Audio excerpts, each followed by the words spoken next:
Communication 622. My name is Heather Abenti, and I'm going to be presenting Chapter 1 of the Griffin, Phillips, and Gully textbook today. And organizational behavior is really one of my very favorite social science topics because whether work, school, church, your kid's soccer team, even your family, everyone is part of organizations, and understanding how organizations work and how individuals and organizations relate to and influence each other really is key for us as leaders to know how to effectively influence behavior and thus results of organizations. So let's jump right in. Chapter 1 is broken down to 5 main areas. The slides will be embedded into the video, but the PowerPoint presentation will also be attached to Blackboard. And I'm also including the page numbers in the textbook for you in the presentation so that you know exactly where to go to read further about something. So before we can really understand the implications of organizational behavior, we have to establish a clear definition. And our textbook gives us a 3-part definition of organizational behavior. The important thing to realize here is that while the individual influences the organization also influences the behavior of the individual. And exploring all 3 of these areas of this definition are really going to be important to understand how individual behaviors, organizational performance, and the organization itself all relate to each other. Taking a look at this figure on the slide here, we can see that organizational behavior really shows how these 3 distinct areas interact in the individual organizational interface. This figure shows why, although each area is actually separate, they are so interrelated, so interconnected that we really can't get a clear picture of any one without looking at all 3 as a whole. So what does organizational behavior do for me? 2 words: effectiveness and efficiency. These are buzzwords in almost every organization today. And organizational behavior actually gives you the tools to maximize your own personal and team effectiveness no matter what level of the organization you find yourself at. Effectively applying these concepts is what leads to organizational effectiveness and success. Soft concepts such as trust, recognition, ethical behavior from managers all can influence employee behaviors. And this can do things like affect absenteeism and turnover. And those 2 things alone can cost organizations millions of dollars. I have an example of kind of what not to do in this area. I was attached to an organization here in the town that I live in. It's a Marine Corps town, and our population, really about a third of it, turns over every year thanks to the Department of Defense.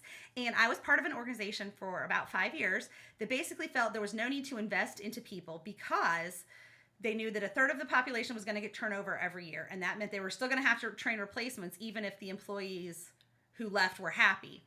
So they decided there was just no reason to invest in employees at all.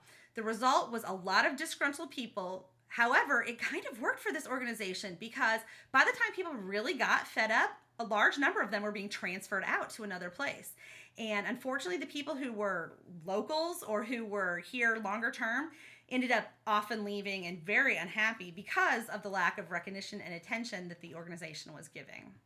Organizational behavior breaks down the specific management functions and humanizes management. This takes it from a list of things to do to actually focus on the relationship. And the good news is this works for physical teams or virtual teams. And in our world where virtual is becoming more and more popular, this is really important for us. In a managerial context, it's important to note that organizational behavior is not just one activity. There are actually 3 different managerial perspectives on organizational behavior. That's management functions, critical management skills, and overall HR management. And we're going to take a look at each of those.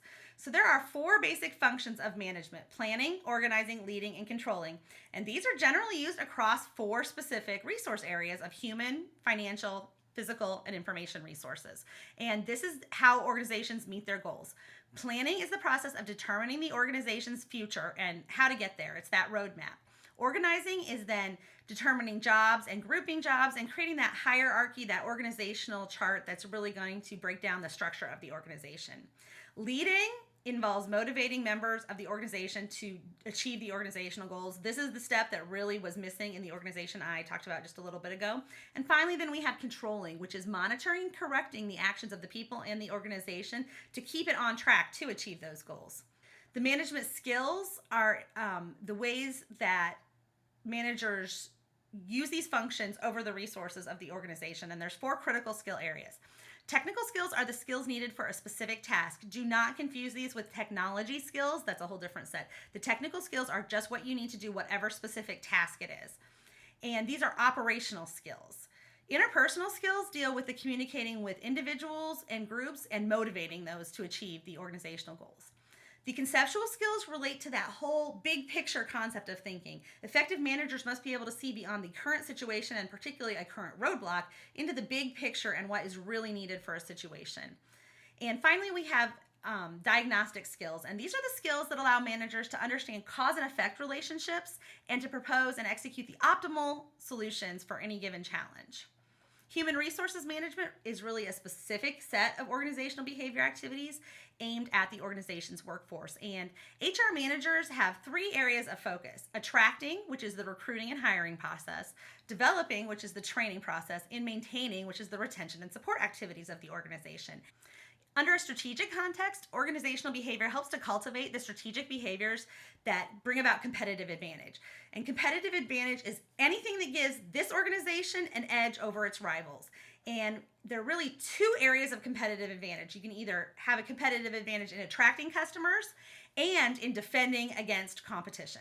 Then from a business strategies standpoint, there are 4 categories of business strategies that are going to help with that competitive advantage. These are not mutually exclusive. Organizations may be engaging in multiple business strategies at any given moment.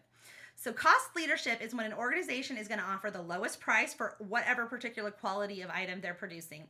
And this strategy often involves operational excellence, where an organization has maximized the efficiency and effectiveness of this process. I grew up with a parent who was an engineer with a company that manufactures household soaps.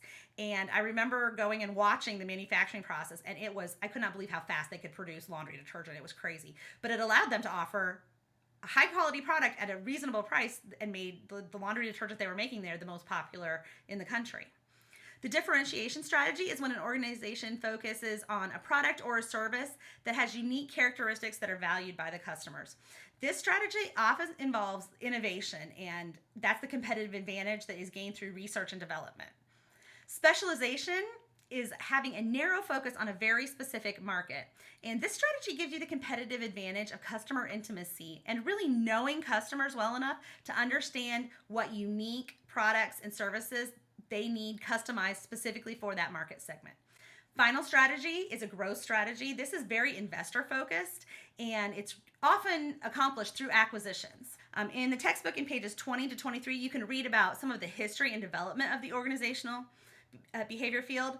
I'm not going to go into all the details, but take note of the scientific management as the emergence of the field, and then the Hawthorne effect going on to the human relations movement, which looks at organizations as systems. And this system approach really is key. It describes how 4 inputs: material, human, financial, informational — notice those are the 4 resources that an organization must manage — and how managers use these inputs and then through the organizational process return those inputs to the environment as products or services. From a situational perspective, organizational behavior is really focused on that if-then cause-effect relationship and how a situation affects the outcome. The concept here is that the appropriate management behavior is really dependent upon the elements of any given situation. Situations change, and what may be right in one situation in one place may not be right in a similar situation in another place based on situational factors. So the goal is effectiveness. Managers need to be effective and need to manage for effectiveness. And these behaviors relate to how the functions and skills of management are really used to effectively use the resources. Essentially, effective managers must motivate teams and individuals toward higher levels of engagement and commitment to the organization while minimizing behaviors that would detract from organizational performance and accelerating behaviors, promoting behaviors that are going to contribute positively to organizational performance. And that is all then used to achieve the strategic goals of the organization. And no wonder managers seem overwhelmed, because that's a lot of responsibility.